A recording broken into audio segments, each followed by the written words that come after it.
على جبال تعز. ولا يمكنني الحديث عن اليمن دون الحديث عن مجموعة هايل سعيد أنعم. مؤسس هذه المجموعة بدأ مع إخوانه بشكل بسيط في الزراعة وتجارة المواشي منذ أكثر من 75 عاما، ولكن الآن نمت هذه المجموعة لتقف تحت مظلتها أكثر من 87 شركة قيادية تعمل في مناطق مختلفة حول العالم، من السعودية، الشرق الأوسط، أفريقيا إلى شرق آسيا وبريطانيا، وبأصول تقيم بأكثر من 10 مليارات دولار. أنا أتحدث هنا عن مجموعة اعتمدت أسلوب إدارة يأخذ وبجدية بعين الاعتبار الأجيال القادمة. عبد الجبار هايل سعيد أنعم هو رئيس مجلس إدارة المجموعة منذ عام 2012. ولد هذا الأخير في محافظة تعز عام 1946. بعد تخرجه من كلية الاقتصاد والعلوم السياسية في جامعة القاهرة عام 68، انطلق عبد الجبار في مسيرته المهنية من مكتب المجموعة في مدينة عدن. عام 85 انتقل للعمل في مكاتب المجموعة في لندن. بال2010 عين عبد الجبار عضواً في مجلس إدارة المجموعة ورئيساً تنفيذياً لها. يشغل عبد الجبار سعيد أنعم هايل عدداً من المناصب الأخرى، فهو رئيس مجلس إدارة شركة تضامن كابيتال في البحرين، ورئيس مجلس إدارة الرواد للخدمات المالية في السودان، وأيضاً رئيس مجلس إدارة ميدل لاينز في الخرطوم. قائمة الشركات التي يتربع على قمة هرمها كثيرة، منها ما هو في لندن، ماليزيا، أندونيسيا، مصر والأردن وسنغافورة أيضاً.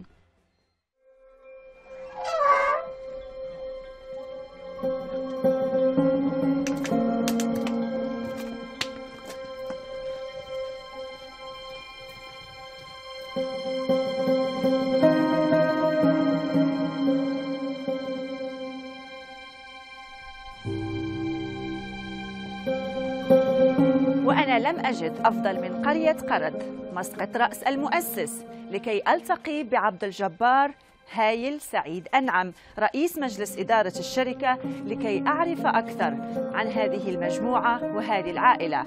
وبطلب من نساء القرية لبست لباس يمني. عم عبد الجبار، كيف حالك؟ الحمد لله. أخيرا وصلنا لقرية قرد. يعني أنا استقبلوني النساء في بداية القرية، قالوا لازم تدخلي بالزي اليمني، فلبسوني الحجاب ولبسوني الزي اليمني، كثير حلو. الحمد لله، أهلا وسهلا بك. يعني الله يخليك الله يخليك. إن شاء الله يعني شكلك الآن يمنية أصيلة. خلاص يمنية. فاضلني بس اللهجة. اللهجة قريبة إن شاء الله. قريب. طيب عم عبد الجبار، أنتم أخذتوا اللوجو تبع الشركة منها المدرجات الزراعية. هنا ولد المؤسس الحاج هايل سعيد. شو هو إحساسك لما بتجي هالقرية كتير؟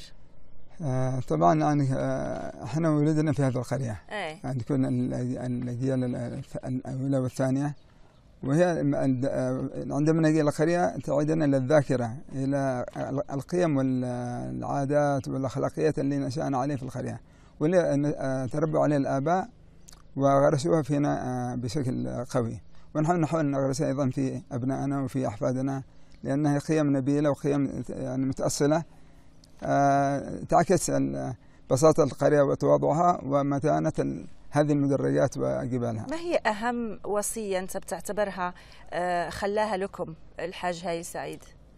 أهم وصية هي يعني التمسك بالقيم والأخلاق، التمسك بالدين اللي بيعكس أخلاقيات كثيرة، من الصدق ومن الأمانة ومن الوفاء ومن التواضع وحسن التعامل مع الآخرين. يمكن هذه اللي أكسبتنا مش المال اللي سلنا، يعني هناك ناس كثيرين لديهم أموال يمكن أكثر مننا بكثير، وكما قلنا بالأخلاق يمكن أن تسعوا الناس بأخلاقكم ولكن لن تسعوا بأموالكم. في متحف سمعت عنه كثير ولازم نروح نشوفه، وكمان في أولاد عمك موجودين، في أولادك موجودين، وهذا يمكن حيعطينا فكرة عن كيف الترابط ما بين الجيل الأول الثاني والثالث والرابع. ممكن نروح نشوف؟ ممكن. تفضل.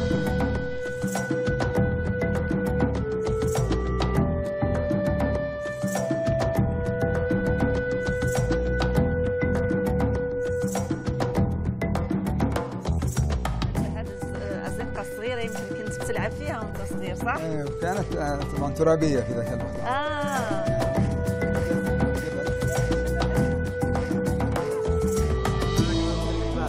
العائلة كلها هنا.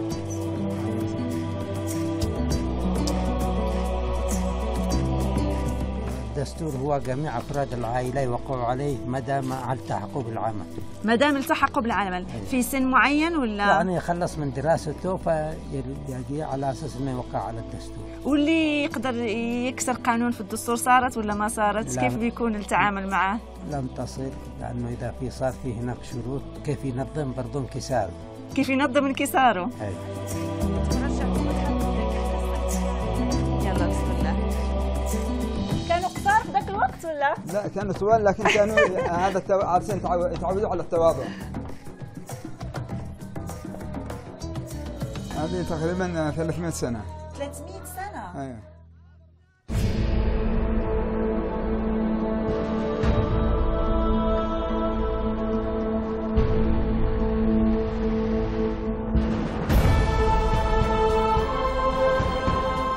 البداية من عدن في المجال التجاري كانت بسيطة جدا وصعبة للغاية، ولقد ساعد الازدهار الاقتصادي الذي شهدته اليمن في فترة الثلاثينات من القرن الماضي في تحويل تجارة التجزئة التي كانت تشهد نمواً مضطرداً في ذلك الوقت مصدر جذب لعائلة سعيد أنعم الناشئة. التوسع داخل اليمن بدأ في الخمسينات دخولاً في مجال الاستثمار الخدماتي عن طريق إنشاء شركة الشرق الأوسط للملاحة، ولكن نقطة التحول الفعلية أتت بعد التأميم مباشرة، حيث تحول مركز نشاط المجموعة إلى تعز، فكان تأسيس أول شركة صناعية مملوكة للقطاع الخاص في اليمن تنتج البسكويت. ولتعزيز التوسع الصناعي أنشئت لونغ غولف عام 1974 في بريطانيا. ففي الثمانينات شهدت المجموعة تقوية النشاط الصناعي في الخارج بما فيها دخول السوق السعودية. الاستثمار في الصناعات الاستراتيجية كان في التسعينيات، والتوسع استمر إلى مناطق جغرافية أخرى.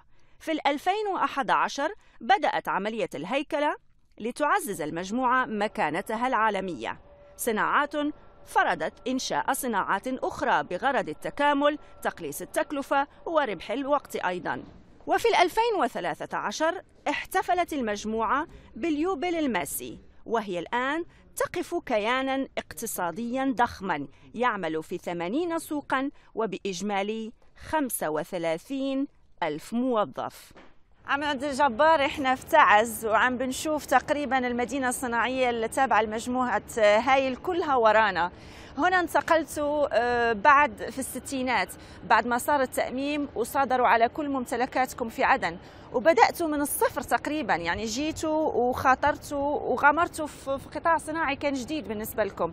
هل برأيك هالمخاطرة اللي صارت كانت يمكن أحسن مخاطرة قمتوا بها كمجموعة؟ عملية الصناعة جاءت بشكل عفوي وغير مخطط له، يعني نقول أيضا بتوفيق رباني.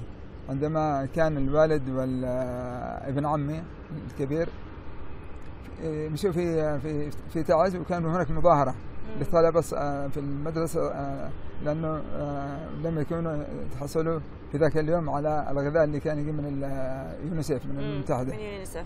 فالوالد والأخ علي قالوا إن هذه يعني إذا كان هؤلاء الأطفال يعني يتعلمون ويطالبون بهذه يعني الزبدة والجام والجبنة وغيرها، وعندما يتخرجوا لا توجد لهم فرص عمل، فلا بد من التفكير في إيجاد فرص عمل، وبدأت امتصاص البطالة، لأن هذا كانوا طلبة ريفيين. فبدأت الفكرة من بهذا السبب، ولم يكن لدينا خبرة أساسية في الصناعة.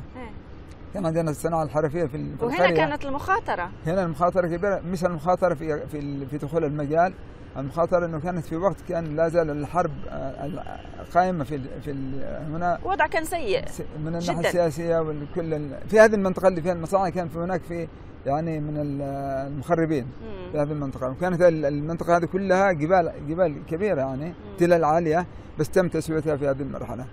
فعندما بدأنا هذه العملية كانت مخاطرة فعليا، لكن مخاطرة فيها تخطيط وفيها توكل على الله سبحانه وتعالى. كان عندنا احنا بالنسبة للاستثمار في اليمن إحساس بالمسؤولية الاجتماعية، يجب أن نعمل شيء من أجل نوجد فرص العمل للطلبة وللعاملين وللمواطنين. هذا كان يمكن دافع أساسي، مش الدافع ليس فقط جمع المال، لأنه لدينا الحمد لله ما يكفي. وكانت ظروف اليمن الصعبة، لأنه مرينا في مراحل كان فيها ترشيد للعملة الأجنبية وعدم السماح باستيراد الخامات وغيرها. هذه كانت دافع آخر، لأن احنا نبحث عن فرص في الخارج برا. احنا حنروح معاك نكمل حديثنا في أول مصنع بنيتوه في نهاية الستينات بداية السبعينات، ومن ثم توسعتوا مصنع بسكوت للزيوت لديترجنت، صار عندكم بالطبع قوة صناعية هائلة. نكمل حديثنا هناك إن شاء الله.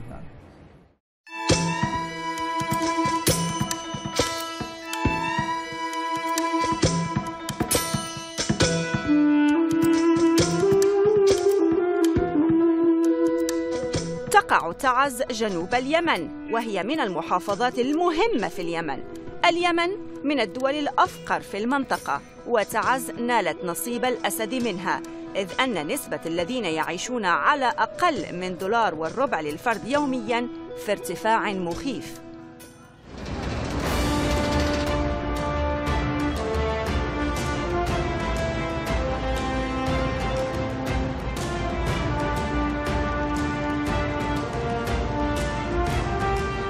تأميم الستينات كان وراء انتقال أعمال العائلة إلى تعز لبدء مشوار جديد وبناء أحد أضخم المجموعات المتعددة الأنشطة في المنطقة، ومنها بدأت المجموعة بأول مصنع للبسكويت. تشغيل هذا الأخير بدأ ب120 عاملاً، 80% منهم كانوا نساءً.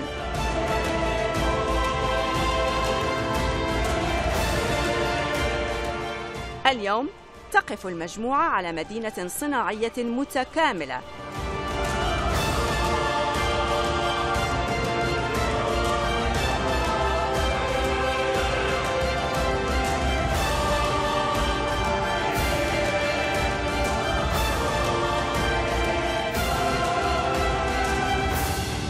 بسكويت في السبعينات في اليمن ما بتجي شوية؟ ما تجي. احنا فكرنا لأنه كان بيسردوا البسكويت، هذا النوع من البسكويت من بولندا. ففكرنا ما هي الصناعة اللي يمكن نعمل لها حلال بدل الاستيراد، مصنعة محليا. أيوة. فكانت هذه البداية بطريقة يعني كما قلت عفوية، لكنها كانت موفقة. طب سؤال هنا مهم، أنتم فقدتوا كل أموالكم ما تملكون بعدن، من وين جاء رأس المال؟ من وين جبتوا المساهمين؟ كيف صارت في ذاك الوقت؟ هنا كان كما قلت كان لنا ايضا عمل وتواجد في الشمال من الخمسينات، فكنا جزء من العمل هذا القائم، وبدانا في عمليه يعني بتاسيس الشركه براس مال 4.5 مليون ريال، يعني $1 مليون او كامل. وكان عدد المساهمين في البدايه قليل، يعني لا يتجاوزوا ال10، ثم مع المشاكل اللي قائمه انسحب كثير منهم، وبقينا يمكن 3 أو 4 مساهمين فقط. أيوة، كانوا متخوفين ومترددين. احنا قررنا ان نستمر في العملية مهما كانت النتائج، وعانينا في البداية. عانينا خسائر كثيرة نتيجة عدم وجود العمالة الماهرة. كان العمال هنا خاصة عمال الصيانة لا يستطيعون التعامل مع الآلات بالطريقة الحديثة، فكانوا يستخدمون عن المطارق ولا هذا في عملية. كان في خسارة في السنة الأولى والثانية، خسارة كبيرة، لكن بعدها الحمد لله يعني اهتمينا بعملية المورد البشري والتدريب، وعدد كبير يدرسوا الآن في أمريكا وفي بريطانيا، فهذا يعني اهتمام بالتدريب وبالتعليم ثم التدريب ثم التأهيل لدى شركات أجنبية. لما بدأنا نتبنى أنه لابد بعد التخرج أنه يعملوا لفترة معينة في شركات أجنبية ليكتسبوا المهارة والخبرة في بيئة غير بيئة العمل في الأسر. هذه يعني مهمة، ونبدأ في التعامل معهم من السلم الوظيفي الأدنى حتى يتدرب، يعني بيعمل بيدور على كل الديبارتمنتس عشان يعرف الشغل عشان يعرف الشغل. ايوه، ونبدا طبعا هم في فتره الدراسه نلمس اهتماماتهم وميولهم، ماذا يريدوا في اي مجالات، ونحاول نوفق بين احتياجات العمل وبين ميولهم الشخصيه حتى يغطوا ايضا. عم جبارتي ذكرت شركه الكرتون، وانتم الان بتملكوا شركه قياديه في تصنيع الكرتون كاريجيتد كارتونز ببريطانيا. وجودكم هناك مهم لكثير اسباب. اول سبب لانه اول توسع كلكم من اليمن كان في بريطانيا بالسبعينات. احنا عاوزين نروح معك نشوف العمل هناك ونشوف طبيعة الشركة وشغلها، ونكمل حديثنا عن المجموعة في بريطانيا.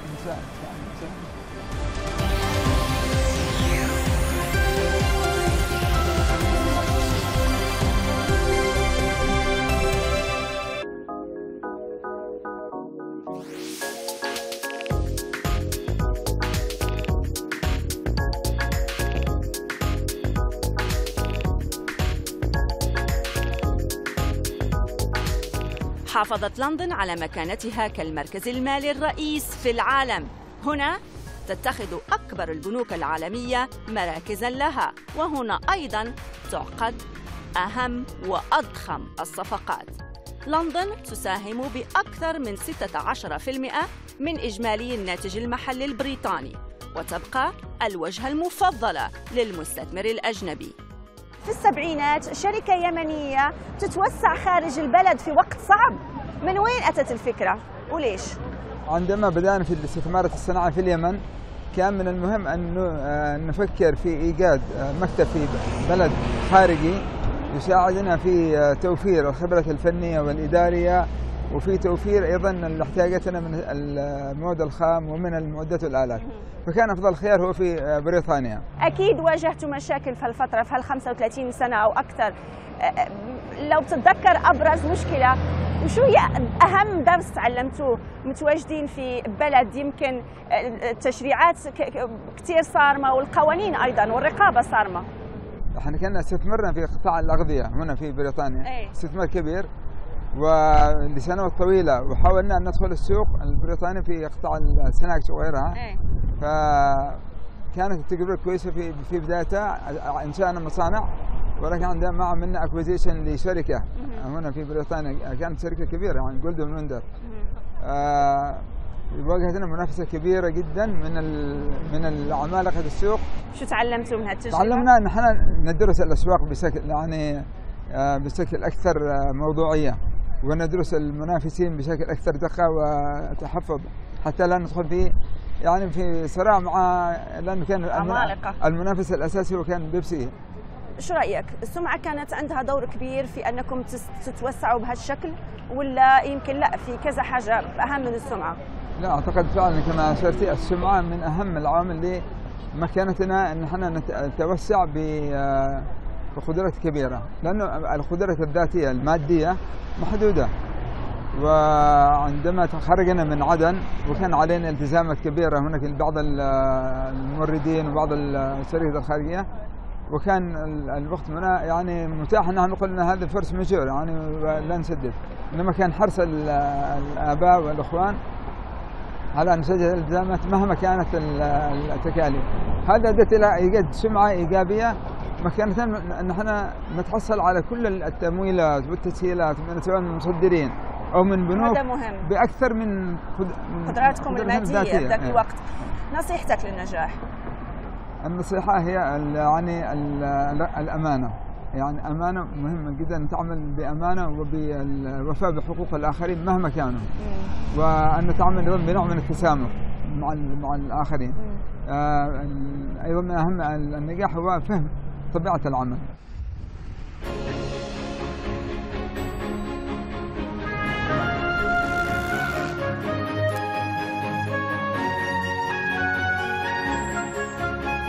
شهدت السبعينيات تحولات هيكلية مهمة للمجموعة، فبدأت الاستثمارات في بريطانيا، ومن ثم تأسيس لونج جولف عام 1972 كشركة متخصصة في توفير المواد الخام والآلات.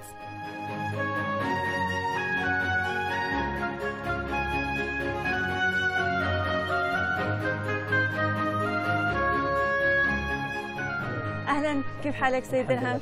سمعنا عنك كثير. الله يخليك عافية، تسمعني بالعافية ان شاء الله. الله يخليك، تسلم. سيد درهم، انت الفايس تشيرمان، يعني الخطوة القادمة حتكون رئيس مجلس إدارة مجموعة هيل سعيد أنعم. برأيك أنت مستعد لكي تأخذ هالمسؤولية بنفس الخطى اللي كانت من اللي أداروا المجموعة من قبلك؟ هو لا يخفى عليك أن مجلس الإدارة يعني تدارك الأمر منذ فترة طويلة الاستعانة بشركات خبرة لوضع الرؤية والرسالة الخاصة بالمجموعة. وهذه أدت إلى وضع الخطة العامة للمجموعة، مما يسهل على أي فرد بيأتي بأخذ أي منصب من المناصب يعني لسلاسة الانتقال من موقع إلى آخر.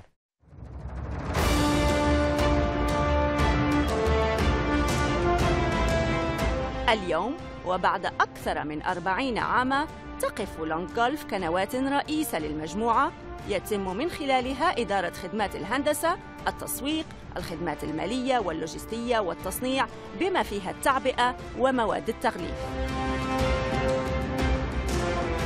اليوم تمثل العوائد من السلع الاستهلاكية أكثر من 65% من عائدات المجموعة، تليها بعد ذلك عائدات أنشطة الطباعة والتغليف بحوالي 10%، وتتوزع النسبة المتبقية على مجالات مختلفة لأنشطة المجموعة.